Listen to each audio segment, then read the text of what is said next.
जय भोले, जय शिव शंकर। मैं मनीष आपका स्वागत करता हूं इस एक और नए ब्लॉग के अंदर। आ पहुंचा हूं मैं फिर से एक बार उनके द्वार, जिन्हें कहते हैं बाबा केदार। जी हाँ, करते हैं जो सबका बेड़ा पार। उनकी इस यात्रा पे मैं आ गया हूं तीसरी बार, और यात्रा की शुरुआत करने के लिए मैं यहाँ जहाँ मौजूद हूँ, यह स्थान कहलाता है गौरीकुंड। मिलिए फिर से एक बार मेरे यारी नवीन त्यागी से। अब मिलिए संदीप उर्फ सैंडी से। तो मोहित, दिल क्या बोले? दिल बोले बार बार केदारनाथ तीर्थ जी की यात्रा करो। तो मेरे तीनों सही यात्रियों से हो चुकी है मुलाकात। अब करते हैं हम हमारी केदारनाथ यात्रा की शुरुआत। तो आगे बढ़ते हैं और दिखाते हैं आपको इस यात्रा के सभी महत्वपूर्ण स्थान फिर से एक बार। ये देखिए, गौरीकुंड से सीढ़ियां चढ़ के हम बढ़ रहे हैं आगे, और भीड़ अच्छी खासी है। तो ये जो आप रास्ता देख रहे हैं, ये जाता है आगे तप्त कुंड तक। इस बार हम लोग जो है तप्त कुंड नहीं जा रहे हैं, क्योंकि पिछले ब्लॉग में मैंने आपको दिखा दिया था, यहाँ पे आने में हमारा थोड़ा सा टाइम वेस्ट हो गया था। हम थोड़ा सा लेट हैं, तो उसको कवर करने के लिए हम पहले सीधे आगे बढ़ेंगे। ये देखिए, भीड़ अब की बार बहुत ज्यादा है। अगर आप कुछ ऊनी कपड़े लाना भूल गए हैं, कोई सामान नहीं लाए हैं, तो आप यहाँ भी ले सकते हैं। यात्रा शुरू करने से पहले लोअर्स, जैकेट्स, वार्मर्स, मफलर सब मिलेंगे। ये है गौरी मंदिर, और यहीं से जाता है तप्त कुंड का मार्ग भी। अगर आप एक्स्ट्रा सामान लेके यहाँ आ गए हैं, तो गौरी कुंड के अंदर यहाँ पे लॉकर्स भी हैं, जहाँ पे आप अपना एक्स्ट्रा सामान रख सकते हैं। ये आगे अन्नपूर्णा यात्री विश्राम गृह, यहीं पर लॉकर्स भी अवेलेबल हैं आगे। अब हम ले रहे हैं हमारे आगे की यात्रा के लिए लाठियां, और नीचे से नुकीली होनी चाहिए, वो सिलेक्शन किया जा रहा है, क्योंकि एक अच्छी लाठी होना बहुत जरूरी है। छोटे बच्चे और बुजुर्गों के लिए इस तरीके से व्यवस्था होती है। आप पिट्ठू की सवारी करके ऊपर जा सकते हैं दर्शन करने के लिए। आपका एक्स्ट्रा बैग भी अगर आप नहीं लेके जाना चाहते हैं, नहीं कैरी करना चाहते हैं, तो वो भी लेके जाते हैं। ये यहाँ ऊंचाई से आप देख सकते हैं तप्त कुंड। पिछली बार जब मैं और हिमांशु आए थे, तब उस टाइम पे ये कच्चा था, अब इसका निर्माण कर दिया गया है। खाने पीने की अच्छी व्यवस्था है यहाँ। तो सुबह हल्की सी ठंडक थी, अब धूप निकलते ही हो गई है गर्मी, इसलिए मैंने जैकेट को पहुंचा दिया है इस बैकपैक के अंदर। गौरीकुंड से निकलकर अब हम आ गए हैं बाहर, और आप आगे भी देख सकते हैं यात्रियों की लंबी कतार। और सामने आपको दिखाई देगी झरने की धारा, और ऊपर जा रहा है हेलीकॉप्टर।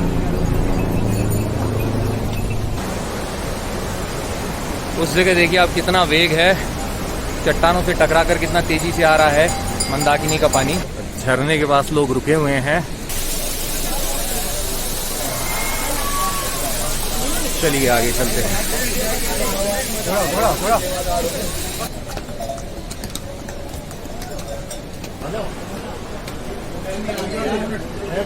हाँ, स्लिपरी है। चलिए इस द्वार को करते हैं पार। छोटे छोटे कदम, धीरे धीरे, और जो सांस लेनी है आपको वो नाक से लेनी है। तो जंगल चट्टी जो है यहाँ से है 3 किलोमीटर। बीच बीच में खाने पीने के लिए दुकानें हैं, विश्राम करने के लिए बेंचेस भी हैं।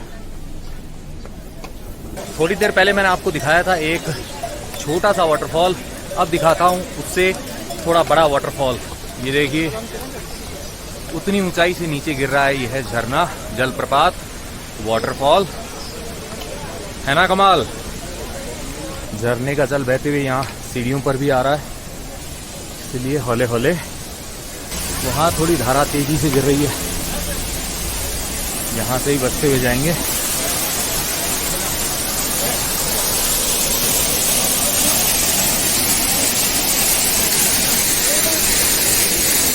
लीजिए, कर लिया पार। अब आ रहा है सैंडी, आगे देख। जंगल चट्टी है 2.5 किलोमीटर, और गणेश चट्टी है मात्र 1 किलोमीटर।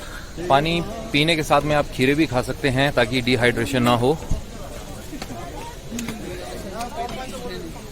अब इधर चढ़ाई है। बारिश के समय रास्ता जो है काफी टूट जाता है, देख सकते हैं आप क्या हालत हो गई है।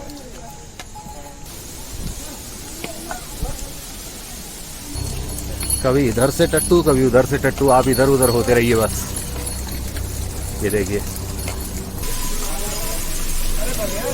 त्यागी वहां कहाँ जा रहा है, यहाँ ले यार। कैसा है टेस्ट? मिनरल वाटर की भगवान के द्वारा दिया गया फ्री। लाओ तो मार लेते हैं घूंट। ये बढ़ चले हम आगे फिर से। हर हर महादेव। सफेद बादलों के नीचे झांकती हुई ये बर्फीली चोटियां, इस तरफ है खाई, और ये है शायद चीरबासा का हेलीपैड। ये भी सेल्फी पॉइंट बना हुआ है। तो यात्रा मार्ग में इस तरीके से बीच बीच में टॉयलेट्स बने हुए हैं यात्रियों की सुविधा के लिए। फिर से धूप निकल आई है। आ गई है रांची चिकित्सा इकाई चीरबासा की। कोई भी मेडिकल रिलीफ चाहिए आपको तो यहाँ सेवाओं का लाभ ले सकते हैं आप। लीजिए, आपको भैरव जी के भी दर्शन कराते हैं। जय हो भैरव बाबा की। यात्रियों को ऐसे ही टोकरी में लेके जाने वाले का रोल प्ले किया था सुशांत सिंह ने केदारनाथ मूवी में। लीजिए, आ गया है चौथा वाटरफॉल। जो लोग टट्टू की यात्रा नहीं कर सकते हैं, पैदल यात्रा नहीं कर सकते हैं, कंडी दंडी यात्रा जिनके लिए पॉसिबल नहीं है, वो सहारा लेते हैं से पालकी यात्रा का। सब झरने के जल का आनंद लेना पसंद करते हैं और लेना भी चाहिए। ये देखिए, आप रेनबो बन रहा है यहाँ पे, और फुहारे जो हमारे ऊपर भी गिर रही हैं थोड़ी।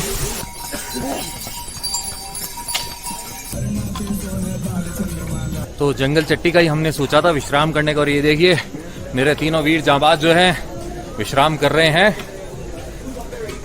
क्या खाना पीना है अभी? चाय पियेंगे और मैगी खाएंगे। घर वालों ने तेरे हाथ बहुत पहले पीले कर दिए थे, लेकिन केदारनाथ यात्रा ने नारंगी कर दिए हैं। ये देखिए, जो लाठी है इसका जो कलर है हम सबके हाथों पे लग चुका है। दिखाते तेरी भी मेहंदी। तो ये जो सामने वाटरफॉल है यह कहलाता है रुद्रा फॉल, और यहाँ से जो भीमबली है उसकी दूरी दिखाई गई है 2 किलोमीटर। केदारनाथ यहाँ से बताया गया है 12 किलोमीटर। भोले बाबा यानी बाबा केदार की तलाश में पांडव यहाँ पे आए थे, और उनके आने का कारण ये था कि महाभारत के युद्ध के बाद में उनको पुत्र हत्या का दोष लग गया था। जो उन्हीं के परिवार के जो कुल के लोग थे उनका वध किया था, तो इसलिए वो पश्चाताप करने के लिए भोले बाबा शिव की शरण में जाते हैं काशी नगरी, जी हाँ बनारस। लेकिन भोले बाबा उनसे होते हैं रुष्ट, और वो वहां से आ जाते हैं उत्तराखंड के अंदर उस स्थान पर जो कहलाता है गुप्त काशी, क्योंकि भगवान शिव जो है वहां गुप्त रूप से निवास कर रहे थे पांडवों से बचने के लिए, इसलिए वह कहलाता है गुप्त काशी। लेकिन पांडव जब वहां भी पहुंचे तो भोले बाबा पहुंच गए थे वहां पे जहां पे है केदारनाथ जी का मंदिर। तो आगे बताऊंगा मैं आपको वो पूरी स्टोरी। फिलहाल रास्ते का नजारा देखिए। ये देखिए, वहां से है इसका फ्लो, और यहाँ ऐसे स्टेप्स में गिरता हुआ ये यहाँ नीचे चला जाता है। ये देखिए, अभी फिलहाल चढ़ाई आ रही है, और उसके बाद में थोड़ा सा उतरेंगे भी हम, ढलान भी आएगी। जो नया वाला रास्ता है पुल पार करके उस तरफ जाएंगे। फिर से रास्ता थोड़ा सा गंदा है, संभल के चलना होगा। इस तरफ ऊंचाई की तरफ जाना है। ये देखिए,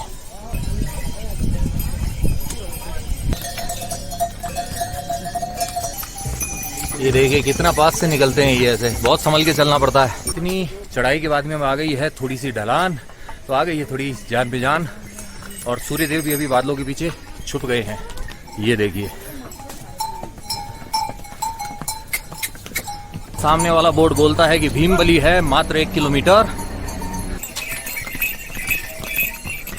तो लीजिए, आ गई है फिर से दुकानें, और एक और झरना है यहाँ पीछे। 7वां 8वां झरना हो गया ये, मतलब ऊपर देख सकते हैं आप, वहाँ पर बादलों की फॉर्मेशन जो स्टार्ट हो गई है। और यहाँ पर लगभग रोजाना ही मेरे ख्याल से 12 से 2 के बीच में ऐसे बारिश का मौसम हो जाता है, क्योंकि मेरी जो दोनों यात्राएं हुई थी उसमें 12 से 2 के बीच में बारिश हुई थी। लग रहा है जैसे शाम के 4-5 बज गए हों, लेकिन अभी 12:30 ही बजे हैं। छोटी लिंचोली है यहाँ से 3.5 किलोमीटर। यहाँ भी काफी ऊंचाई से गिर रहा है झरना। वहाँ आगे है भीमबली, और आगे आप देख रहे हैं वो पुल, उसको करके पार हम जाएंगे उस और राइट हैंड साइड में। आ गया है भीमबली, और यहाँ टॉयलेट्स हैं इस तरफ। चाय, कॉफी, ब्रेकफास्ट, लंच, डिनर और यहाँ है पुलिस सहायता केंद्र। बाबा जी आराम कर रहे हैं। भीमबली, ये देखिए। और बादल ऐसे आ चुके हैं और इक्का दुक्का बूंदे जो हैं वो गिर रही हैं। कभी भी बारिश स्टार्ट हो सकती है। और ये दूधिया जल मंदाकिनी नदी का, और आगे है वो पुल जो हम करेंगे पार, और फिर है आगे चढ़ाई। ये देखिए यहाँ गिर रहा है पानी, ये देखिए, इससे भी बच के जाना होगा।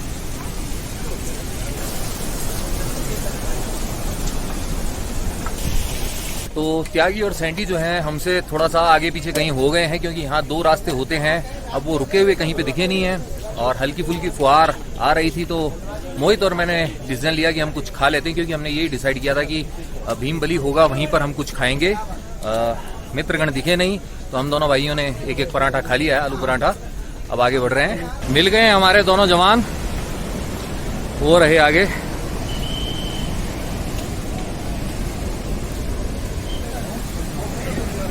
पहले वो रास्ता जो जाता था यहाँ से ऊपर से इस तरफ से जाता था रामबाड़ा का, और ये देखिए आप, क्या कहते हैं आप, करके पुल पार आ गए हम इस ओर। और अब है चढ़ाई, 3 शेड आ गई है अब। ये देखिए सामने आप जो देख रहे हैं वही है 2013 की तबाही का मंजर। ऐसी जल प्रलय आई थी। आप देखिए बड़े बड़े जो बोल्डर्स हैं वो आपको दिखाई दे रहे हैं, और पास से आपको दिखाऊंगा जैसे हम आगे पहुंचेंगे। ये देखिए अब चढ़ाई है, इसलिए धीरे धीरे रुक कर चलना है, छोटे छोटे कदम। वहाँ है वो ब्रिज। अब आप समझ सकते हैं हम कितना ऊपर आ चुके हैं। आ गए हैं हम उस पॉइंट पर जहाँ पर ये दूसरा वाला रास्ता आके मिलता है। ये देखिए, तो दोनों रास्ते मिल गए, और अब चलिए सीधे सीधे। सामने वाला ये जो लाल बोर्ड है, ये कहता है, क्या कहता है, छोटी लिंचौली है 1 किलोमीटर और बड़ी लिंचौली है 3 किलोमीटर। उस तरफ से जाता था रामबाड़ा वाला रास्ता, वो पूरा बह गया है, कुछ नहीं बचा है। देख रहे हैं आप कितने बड़े बड़े पत्थर लुढ़क कर आ गए हैं नीचे।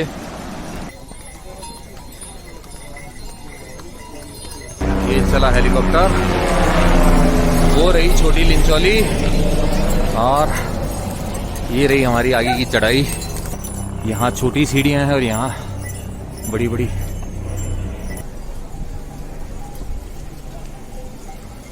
और उस चढ़ाई के पार भी है और चढ़ाई। तो लीजिए, आ गई है थोड़ी सी ढलान, और वहाँ फिर से है चढ़ाई। ये देखिए, देख रहे हैं। चलिए आगे बढ़ते हैं। तो आने वाली है बड़ी लिंचौली 1 किलोमीटर बाद। ये देखिए, जल प्रलय ने पूरा एरिया बहा दिया था ऐसे। तो जो चढ़ाई का कठिन पार्ट है वो खत्म होने वाला है, और उसके बाद में बाकी का जो है वो थोड़ा आसान रहेगा।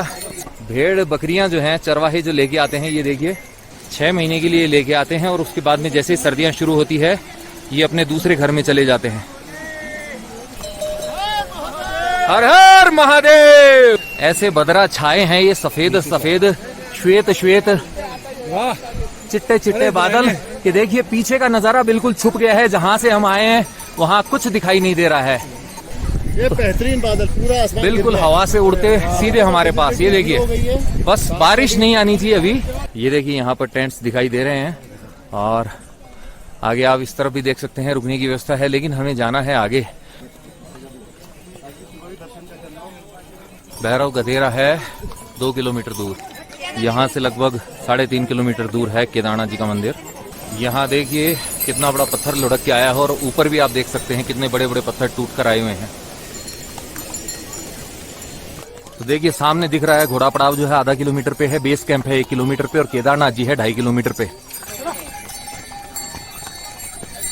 ये देखिए शॉर्टकट भी लगा रहे हैं लोग। थोड़ी देर में हम पहुंच जाएंगे मंदिर। यहाँ से लगभग 2 किलोमीटर है, और सबसे बढ़िया बात यह है कि जो कठिन चढ़ाई थी वो हमने लगभग पार कर ली है। मुड़ी बाबा के साथ है, मुड़ी बाबा ही करेंगे हमारे लिए साधन, रात से ठहरने की व्यवस्था, खाने की व्यवस्था और दर्शन की व्यवस्था। हम इनके साथ हैं और ये हमारे साथ हैं। चलो, जय बाबा। नवीन ने इतना कुछ बोल तो दिया है, लेकिन मेरी कोई ऐसे कहते हैं ना कि मैं कोई वीआईपी तो हूं नहीं कि मेरा कुछ यहाँ पे स्पेशल ट्रीटमेंट मुझे दिया जाएगा। बाकी देखते हैं, व्यवस्था होती है रूम की, नहीं तो बाकी बोलेगी मर्जी। कहीं से कंबल मिल जाएंगे तो भी रात गुजार लेंगे। तो लीजिए, फाइनली आ ही गया है इनका एंड पॉइंट। यहाँ पे खड़े हैं सारे, लाइट्स जल चुकी है अब, क्योंकि धीरे धीरे अंधेरा होता जाएगा। केदारनाथ है अभी 1.5 किलोमीटर, हेलीपैड है 1 किलोमीटर, मंजिल अभी भी थोड़ी दूर है, लेकिन फिलहाल उतना अंधेरा नहीं हुआ जितना पिछली बार हो गया था। गढ़वाल मंडल विकास निगम केदारनाथ में हमारा स्वागत कर रहा है और यहाँ पे आप देख सकते हैं टेंट्स भी लगे हुए हैं। अब हमें क्या मिलता है वो देखना है। लगभग 1 किलोमीटर और। ये देखिए, अब लाइट्स जलने के बाद में कितने मस्त लग रहे हैं ये टेंट्स। आवाज तो आ रही है, अभी मेन आरती शुरू हुई कि नहीं अभी देखना है। बर्फीले पहाड़ अभी भी दिखाई दे रहे हैं। तो यहाँ पे इस तरफ है HDFC का ATM और थोड़ा सा आगे है मंदिर, पीछे की तरफ इन बिल्डिंग्स के। तो ये पुल बना दिया गया है, इसे कर रहे हैं पार। पिछली बार जो था, ये जो आप सामने देख रहे हैं, इस तरफ से रास्ता था जब आया था। अब यहाँ ये बिल्डिंग बन गई है। ये देखिए, गुलाबी रोशनी से जगमगाता बाबा केदार के मंदिर का ये शिखर। दर्शनों के लिए लाइन लगी हुई है यहाँ। तो लीजिए, देखिए बाबा केदार के मंदिर को रोशनी में जगमगाते हुए।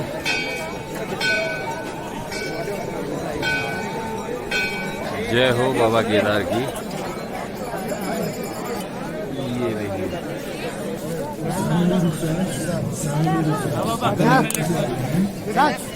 हो चुकी है केदारनाथ जी की शानदार सुबह की शुरुआत।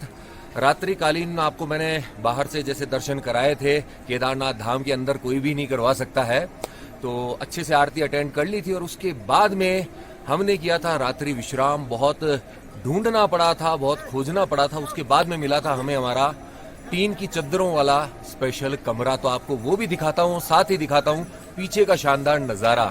तो ये जो आप देख रहे हैं टीन की चद्दरों से बना हुआ कमरा, ये हमें मिला था बड़ी मुश्किलों से, और इसके लिए भी हमें पे करने पड़े थे 3000। तो आप समझ सकते हैं यात्री कितने ज्यादा हैं यहाँ पर। ये देखिए, मंदिर जो है उस तरफ है, और ये देखिए आप, क्या शानदार नजारा है। अब बादल आ जाएंगे तो इसे ढक देंगे, इसीलिए सुबह सुबह अर्ली मॉर्निंग 6 बजे के दर्शन आपको करा रहा हूं मैं केदारनाथ धाम के। ये देखिए, इस तरफ पहाड़ियां, और ये जो रास्ता है ये बाद में हमें नीचे लेके जाएगा वापस। यहाँ आगे है हमारा रूम। खैर, रजाइयाँ अच्छी हैं कि हमें बचा लिया, क्या नवीन? अरे भाई साहब, बस बची गए आज। रात जबरदस्त ठंड थी, लेकिन रजाइयाँ जैसी भी हैं, इन्होंने फुल काम किया और सर्दी का एहसास नहीं होने दिया। जैसे ही बाहर आके आंख खोली, ये देखिए, ये है केदारनाथ धाम के ठाठ। चलते हैं अब बाबा के दर्शन करने फिर से एक बार। ये देखिए आप, बाबा के भक्तों की लाइन लग चुकी है। हमें बहुत टाइम लगेगा, बहुत घंटे लगेंगे। भोले बाबा के दर्शन इतने आसान थोड़े ही हैं, बहुत कष्ट उठाना पड़ता है।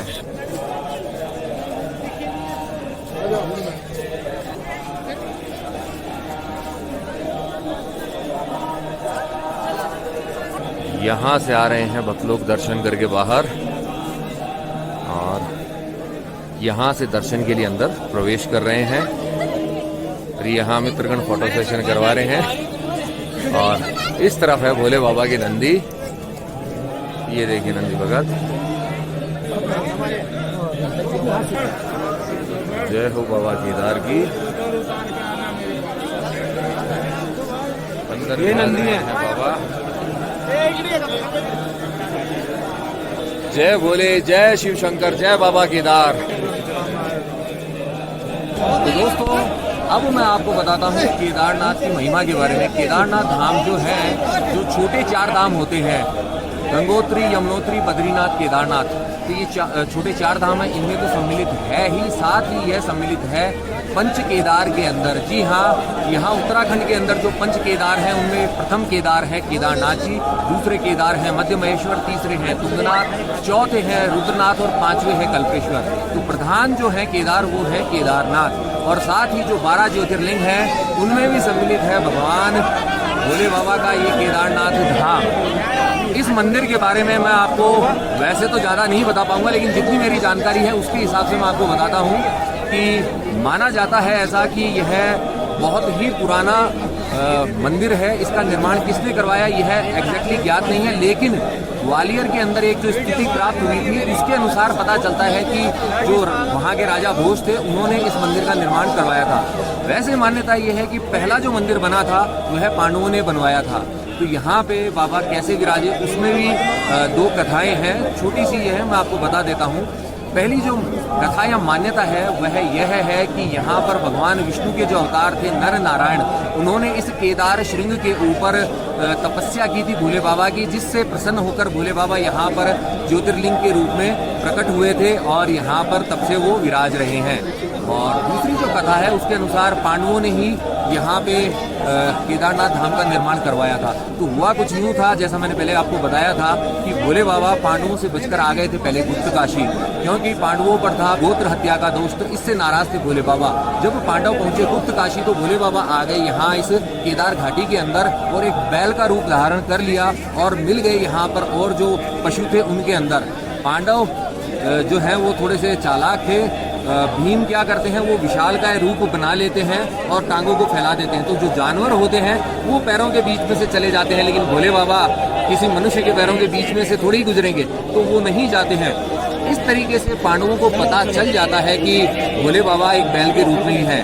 तो वो जैसे उनकी तरफ बढ़ते हैं, भोले बाबा जमीन के अंदर समाने लगते हैं, तो उनकी पीठ का जो भाग है वह बाहर रहता है। भीम जो है उनकी पूंछ पकड़ लेता है, लेकिन पीठ का भाग जो है वो सिर्फ बाहर रह पाता है, और वही जो है कहा जाता है वही भाग आज ज्योतिर्लिंग के रूप में यहाँ पूजा जाता है। बाकी के जो भाग हैं उनमें से भुजाओं के रूप में तुंगनाथ के अंदर प्रकट हुए थे, जो मुख है वह रुद्रनाथ में प्रकट हुआ था, जटाओं के रूप में कल्पेश्वर में हुए थे, जो नाभि वाला भाग है वह मध्य महेश्वर में प्रकट हुआ था, और धड़ के ऊपर का जो भाग है वह कहा जाता है नेपाल में काठमांडू में प्रकट हुआ था। तो पंच केदार की अगर आप यात्रा करते हैं उसके बाद में आपको काठमांडू में भी जाके दर्शन करने होते हैं। 3581 मीटर की ऊंचाई पर मंदाकिनी नदी के किनारे स्थित इस केदारनाथ धाम का जो कहते हैं ना कि बाद में जीर्णोद्धार जो करवाया था वह करवाया था जगत गुरु शंकराचार्य जी ने। और जो जंगम संप्रदाय के जो पुजारी थे उनको यहाँ पर शिवलिंग की पूजा करने का अधिकार दे दिया था। बाकी की जो पूजा करने का अधिकार है वह कहा जाता है जो प्राचीन काल में जो ऋषि मुनि हुआ करते थे उनकी पीढ़ियों के लोग ही यहाँ पर कर रहे हैं। तो शिवलिंग की पूजा जो है पर्टिकुलर वह साउथ इंडियन जो संप्रदाय है जंगम संप्रदाय वो लोग करवाते हैं। उत्तराखंड के सबसे विशाल शिव मंदिर को, इस केदारनाथ मंदिर को बनाया गया था शिलाखंडों को जोड़कर। और आप ये देखिए कि इतना पुराना मंदिर होते हुए भी इस मंदिर ने झेल ली थी जो यहाँ पे 2013 के अंदर जल प्रलय आई थी उसको। अब भोले बाबा ने अपने धाम को सुरक्षित रखने के लिए जो एक यहाँ पे पीछे बहुत बड़ी शिला है उसको यहाँ पहुँचा दिया था, जिसे कहा जाता है भीम शिला। तो उसके भी दर्शन आपको करवाऊंगा। और ये बाबा का चमत्कार है कि बाबा के धाम को कोई हिला नहीं पाया, और बाबा के धाम के आगे जो नंदी विराजते हैं उनके दर्शन मैंने आपको करवा ही दिए हैं। बात की जाए इस मंदिर की तो यह 6 फुट ऊंचे चौकोर चबूतरे के ऊपर बना हुआ है। इसके अंदर जो है गर्भगृह है, मंडप है और एक प्रदक्षिणा पथ है जिसके चारों ओर से शिवलिंग जो तिकोना शिवलिंग है उसकी पूजा की जाती है। और अब आपको भी यहाँ बाहर से परिक्रमा में करवाऊंगा जैसा कि मैंने पिछली बार भी करवाई थी। तो जय भोले, जय शिव शंकर। तो यहाँ दर्शनार्थियों की लाइन है, उसके उस तरफ से हम करेंगे परिक्रमा। तो चलिए चलते हैं उस तरफ। लीजिए यहाँ से हमें उस तरफ जाना होगा। करते हैं परिक्रमा, आइए।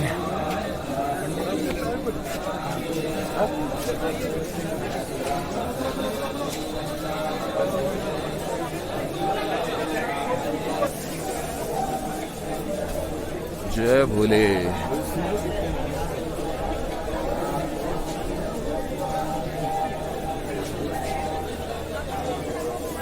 आ गए हैं हम मंदिर के लेफ्ट हैंड साइड वाले हिस्से की तरफ। ये देखिए आप केदारनाथ मंदिर का शिखर, और ये देखिए पीछे का दृश्य, और वहाँ जो लाइट जलती हुई दिख रही है वही है मोदी गुफा, जहाँ पे मोदी जी ने साधना की थी। आप भी चाहें तो आगे यहाँ बुकिंग करा के रुक सकते हैं, साधना कर सकते हैं। और ये देखिए जलधारा आ रही है और नीचे मिल रही है मंदाकिनी में। ये देखिए यही है वह विशाल शिला, भीमशिला, जिसने मंदिर को जल प्रलय से बचाया था। भोले बाबा की कृपा से ये यहाँ आई थी।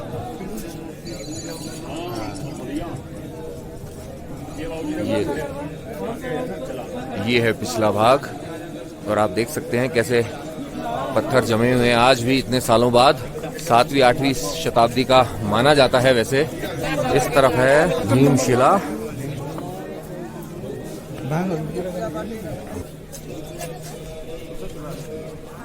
भक्तगण यहाँ भी पूजा करते हैं भीमशिला की। ये देखिए ये भीमशिला, और ये केदारनाथ मंदिर का पिछला भाग। ये देखिए, आइए चलते हैं। इस द्वार से आ रहे हैं भक्तगण बाहर दर्शन करके। लास्ट टाइम जो रजनीकांत हैं वो यहीं से आए थे हेलीकॉप्टर से दर्शन करने के लिए। ये देखिए यहाँ ऐसे पूजन भी होता रहता है।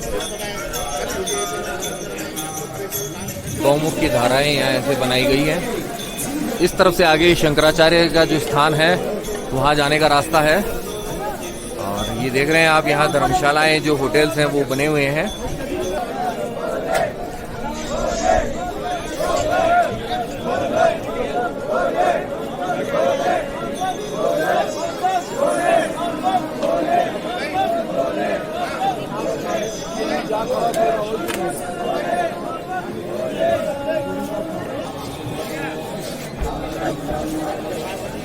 लीजिए पूर्ण हुई हमारी परिक्रमा।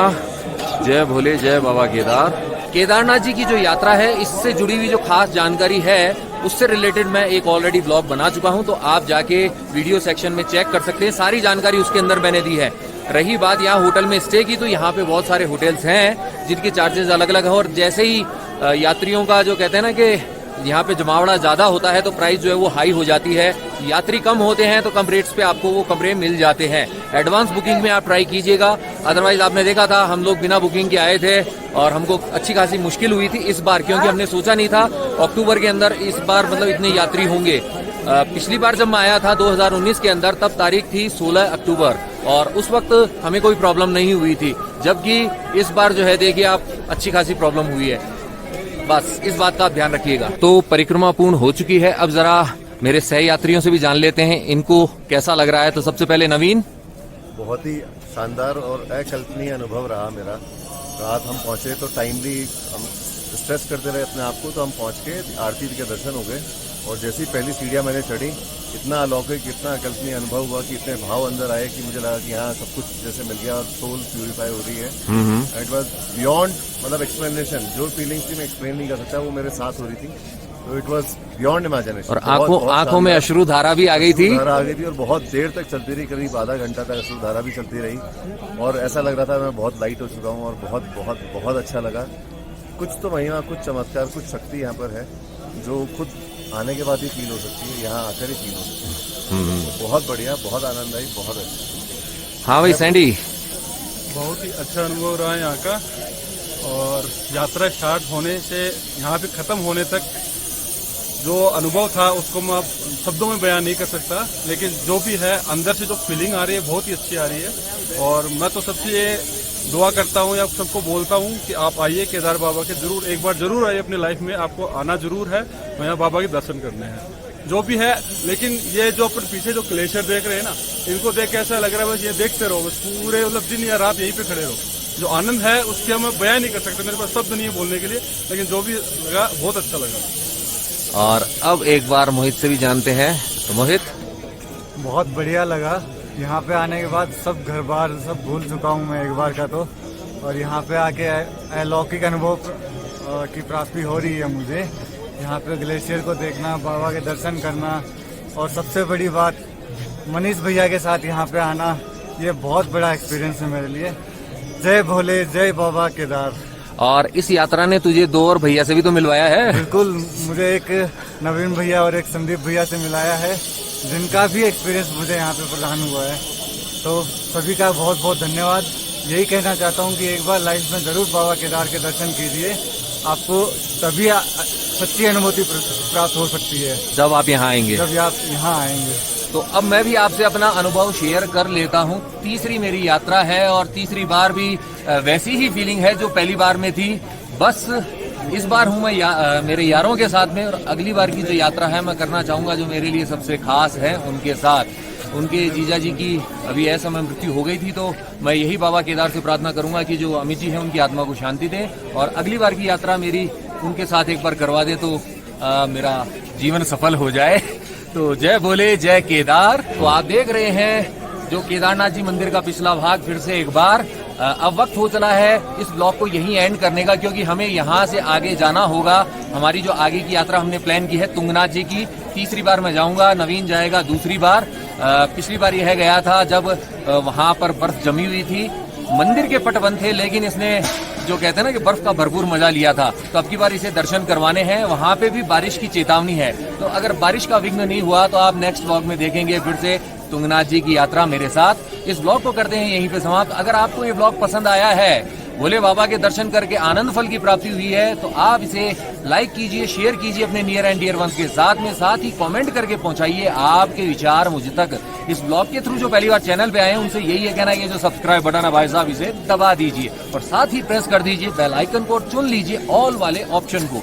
इसका फायदा ये होगा भविष्य में जो भी व्लॉग्स आएंगे उनके नोटिफिकेशंस आप तक अपने आप आएंगे, आपको ढूंढना नहीं पड़ेगा। अगर आप मेरे साथ कनेक्ट होना चाहते हैं इंस्टाग्राम पर, तो ये जो आईडी डिस्प्ले हो रही है इसे सर्च कीजिए, कनेक्ट हो जाइए मेरे साथ इंस्टाग्राम पर। जाते जाते आपसे बस इतना ही है कहना, घूमते रहिए, घुमाते रहिए, लाइफ में हमेशा मुस्कुराते रहिए। जय भोले।